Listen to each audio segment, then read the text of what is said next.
Bonjour à tous et bienvenue pour une nouvelle vidéo. Aujourd'hui, nous allons analyser les 4 piliers fondamentaux pour atteindre la liberté financière et devenir libre et riche. Cette vidéo est la première d'une longue série. Elle va te permettre de comprendre comment mettre en application les points les plus importants afin d'atteindre la liberté financière. Donc commençons sans plus attendre.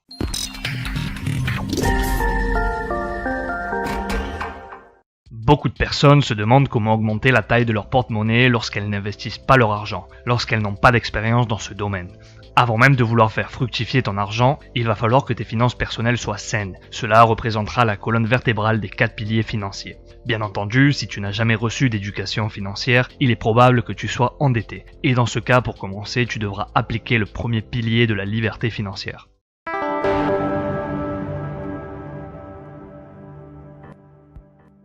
Une des défaillances du système scolaire classique est le manque d'éducation financière. En effet, l'école enseigne de nombreuses matières qui vont plus ou moins nous être utiles une fois adultes. Mais qu'en est-il de notre enseignement sur le plan financier afin de gérer notre budget par exemple? L'éducation financière est sans aucun doute la matière la plus importante qui nous concerne à tous et ce durant les 365 jours de l'année. En effet, une personne sans éducation financière pourra gagner autant d'argent qu'elle veut, si elle ne sait pas le gérer, elle finira logiquement par tout perdre. Nombreux sont les exemples de superstars qui ont fini ruinés après avoir amassé des sommes folles. Avoir le dernier iPhone, une Ferrari ou encore une maison de prestige ne fera pas de toi une personne plus riche. La définition de la richesse va bien plus loin que le simple matérialisme. Il s'agit de la capacité d'une personne à s'autosuffire financièrement, sans travailler, sans changer ses habitudes de consommation durant X temps avec l'argent qu'elle dispose. Prenons pour exemple un couple qui gagne 10 000 € par mois et dont les dépenses mensuelles s'élèvent à 16 000 €, dus à ses crédits, son train de vie ou encore ses besoins. En appliquant la définition et même s'il se sent en sécurité grâce aux 2 salaires, en fait il ne survivra que 19 jours. En revanche, une personne seule qui gagne 2 000 € par mois et dont les dépenses mensuelles s'élèvent à 800 € survivra 75 jours, c'est-à-dire 2 mois et demi. Du coup, qui est le plus riche entre les deux ? Un autre point, c'est que beaucoup de personnes estiment que la seule manière de gagner de l'argent, c'est en travaillant. Bien, je ne dis pas qu'il ne faut pas avoir un travail, mais il ne doit pas être l'unique source de revenus dont la personne dispose au risque de se voir prise au piège dans la rat race qui est une course sans fin et autodestructrice. Enfin, le troisième aspect qui est déterminant dans ta quête à la liberté financière, c'est la relation que tu entretiens avec l'argent. C'est ta manière de penser qui déterminera le but que tu voudras et pourras atteindre, car tu te fixes toi-même tes propres limites. Autrement dit, une personne qui perçoit de son travail un salaire fixe de 2 500 € mensuel se programme mentalement à gagner 2 500 € et seulement 2 500 €. Il est donc nécessaire d'ouvrir ton esprit pour accueillir l'abondance et disposer des clés permettant de passer au deuxième pilier.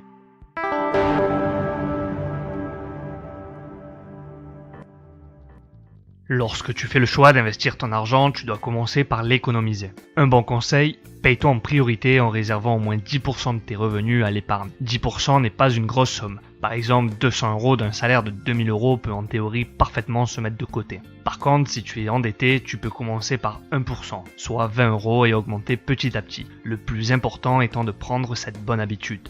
Pour pouvoir appliquer cette recommandation, tu dois contrôler tes frais afin d'équilibrer tes revenus et tes dépenses. En plus, en épargnant un peu tous les mois, tu disposes d'une réserve d'argent qui te permet une marge de manœuvre plus élevée en cas d'imprévu d'une part et d'améliorer ta situation financière d'autre part.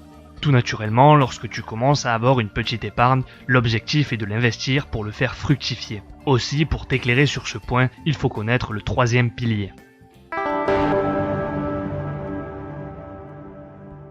Pour faire simple, un actif, c'est un bien qui te rapporte de l'argent, qui génère un flux financier positif comme par exemple des actions en bourse ou un investissement immobilier. En revanche, un passif ne te rapporte rien et au contraire peut même t'en faire perdre. La grande majorité des personnes, du moins celles qui n'ont pas d'éducation financière, possèdent seulement des passifs qui leur font perdre de l'argent, comme par exemple une voiture ou encore le financement des vacances par le biais d'un crédit à la consommation. Imaginons une personne sans éducation financière. Comme tu peux le voir sur le schéma, elle a un emploi qui lui rapporte un revenu grâce auquel elle peut acheter une voiture. Donc cet achat se place dans la colonne des passifs étant donné qu'elle n'en tire aucun bénéfice économique. Le problème est que pour financer l'acquisition de cette auto, elle va faire un emprunt à la banque, crédit qui s'ajoute à la colonne des passifs déjà existants. Maintenant, il lui faut non seulement rembourser les mensualités du prêt, mais en plus faire face aux différents frais comme par exemple l'assurance, l'essence, les réparations, l'entretien, et voilà comment une personne peut facilement et très rapidement s'endetter. Le problème des passifs est que très souvent ce sont des frais qui semblent être nécessaires et qui nous semblent indispensables, comme une maison, une voiture, le dernier téléphone ou encore voyager pendant les vacances. Du coup, avec l'argent de notre emploi, on paie des frais, on achète des passifs et non seulement on s'endette, mais en plus l'argent s'échappe, ce qui nous rend dépendants de notre travail. En fait, c'est un cercle vicieux.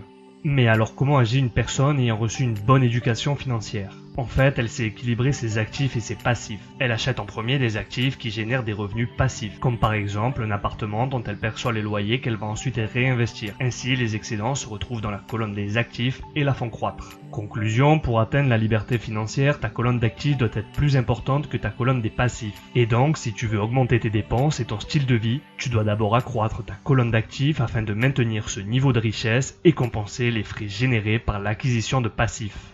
Au final, tes actifs te rendent indépendant financièrement et tu peux ainsi envisager de prendre ta retraite dès aujourd'hui. Tu as maintenant plus de revenus que de dépenses mensuelles. Souviens-toi de cette simple observation. Le riche achète des actifs, la classe moyenne achète des passifs en pensant que ce sont des actifs, alors que le pauvre n'achète que des passifs, il n'a que des frais.